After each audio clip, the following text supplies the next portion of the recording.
আরে ভাই, আজকেও তো আমি পরীক্ষায় ফেল করেছি। বাসায় গেলে মা তো আমাকে টাকলা করে দেবে। আরে রাজুর তো দেখছি আগের থেকেই টাকলা, ওকে আবার কি টাকলা করবে? কি তোরা আমাকে দিয়ে মজা করতেছিস? দে আমার চুল দে, তোদেরকে আমি পরে দেখে নেব। আরে আজকে তো আমি ঘুরতে যাব।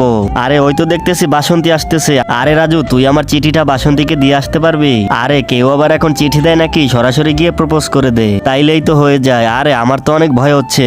ও আচ্ছা, একটা আইডিয়া পেয়েছি। তাহলে শোন শোন, আমি অ্যাডভার্টাইজে দেখেছি মেয়েকে চকলেট দিলে ছে পটে যায়। তোর আইডিয়াটা তো অনেক দারুণ, আমি এক্ষুনি গিয়ে চকলেট দিচ্ছি। আরে আরে, আমার উপরে আবার ছাতা লাগাইছে কে? তো বন্ধুরা, তারপর কি হলো সেটি দেখার আগে তুমি বলো, তুমি কি আল্লাহর ঘরকে ভালোবাসো নাকি মন্দিরকে ভালোবাসো? যদি তুমি আল্লাহর এই ঘরকে ভালোবেসে থাকো তাহলে এই ভিডিওতে একটা লাইক দিয়ে চ্যানেলটি সাবস্ক্রাইব করে দাও, আর কমেন্টে লিখে দিও আই লাভ ইউ আল্লাহ। আরে এ তো দেখছি সিন্টু, দাঁড়া, ওকে আজকে আমি মজা দেখাবো, একটু দৌড়াদৌড়ি করি।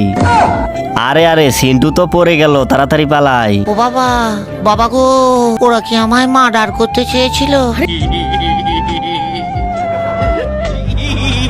ও বাবা, বাবা গো।